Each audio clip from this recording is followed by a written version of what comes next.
আসসালামু আলাইকুম ভিউয়ার্স, আশা করি সকলে ভালো আছেন। আমিও ভালো আছি আলহামদুলিল্লাহ। তো বেশি একটা ভালো নেই। বছরের প্রথম দিন আমার সাথে যা হলো মানে এটা কি একদমই মেনে নিতে পারতেছি না, তাই মেনে নেওয়া যায় না।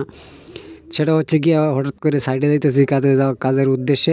তো সাইডে যাওয়ার পথে মেইন রোডের উপরে গাড়ি দাঁড়িয়ে গেছে। গাড়ি হাঁটে না হাঁটে না কি গাড়ি হাঁটে না কেন? অনেক আগে এই সমস্যাটা ছিল, ক্লাচ প্লেটের সমস্যা। তে ক্লাচ প্লেটটা করতে হবে, তাছাড়া হবে না। তো এখন অফিসে কল দিলাম, কল দিয়ে বললাম যে গাড়ি রাস্তায় এভাবে দাঁড়িয়ে গেছে, এখন কী করা যায়? ঠিক আছে, ওয়েট করো। মেকানিক্স পাঠাইতেছে। মেকানিক্স পাঠানোর পরে মেকানিক্সে যখন গিয়ে দেখলো যে ক্লাচ প্লেট চলে গেছে। তো ক্লাচ প্লেট যখন চলে গেছে, ঠিক আছে, মেকানিক্সে বললো যে গাড়ি যখন ক্লাচ প্লেট চলে গেছে এখন তো অফিসে নিয়ে যেতে হবে, নাহলে তো রাস্তার উপরে তো এভাবে পুলিশে ঠিক করতে দেবে না, পুলিশে দেখলে ঝামেলা করবে। তো একটা প্লেডার নিয়ে গেছিলো, তো ওটা ভিডিওটা করতে পারি নাই, তাই আপনাদেরকে দেখাইতে পারতেছি না। তো পেলোডার লাগায় টাইনে নিয়ে এলাম অফিসে। নিয়ে আসার পরে ক্লাচ প্লেট খুলে দেখে যে একদমই পুইরিয়া ছাই হয়ে গেছে ক্লাচ প্লেট। তো এই যে দেখতেছেন খুলছে, কিন্তু অলরেডি খোলা হয়ে গেছে। তো আমি আবার বলতেছিলাম, ভাই এর আগের বার কিন্তু 2-3 বার করে এরকম ক্লাচ প্লেট গেছে, এখন একটু ভালো করে লাগাই দিবেন, যেন নাট বল্টগুলো একটু ভালো করে টাইট দিন, যেন পরবর্তীতে এরকম সমস্যাটা না হয়। যেহেতু পরবর্তীতে সমস্যা হলে এটা আমাদের উপরেই চাপ আসে যে এত তাড়াতাড়ি ক্লাচ প্লেট কীভাবে চলে যায়। তাই আবার একটা নাট নাকি খুলতেছে না। তে 2-3 জনে মিলে ট্রাই করতেছে, বাইরে করতেছে, কিন্তু খুলতে পারতেছে না। তো আবার নতুন করে আরেকটা বোল্ট লাগায় চেষ্টা করতেছে।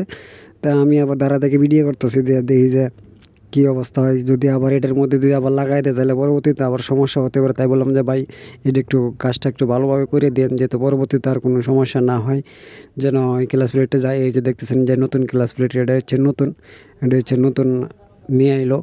তা আমি আবার হাতায় দেখতেছি এটা ঠিক আছে কিনা। ওই যে ওটা হচ্ছে আগেরটা একদম পুড়ে গেছে, এটা পুড়ে একদম ভিতরে কয়লার মতো হয়ে গেছে। তো আবার হুট করে উপরে উঠে দেখি যে আমার বোমের যে রোলারগুলো আছে, এই রোলারগুলা ক্ষয় হয়ে গেছে। তো এই ক্ষয়টা বললাম যে মেকানিক্সরা, যে ভাই আমার রোলারটা তো ক্ষয় হয়ে গেছে, আর কি চেঞ্জ করে দেওয়া যায়? বললো যে না ভাই, এটা তো বসের অর্ডার ছাড়া আমরা পারবো না, আর এইভাবে চেঞ্জ করাও যায় না। তাই আমি বললাম তো কী আর করার? তা আবার বলতেছে ভাই নাট তো খুলতে পারতেছি না, তাই এখন কী করা?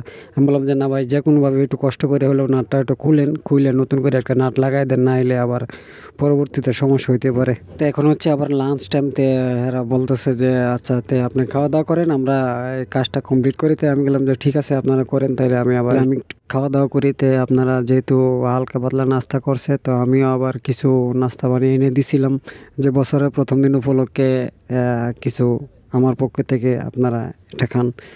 তো ওনারা খাওয়া দাওয়া করছে, তো আমি আবার খাওয়ার জন্য রেডি হয়ে গাড়িতে উঠলাম। তো ভালো থাকবেন সকলে।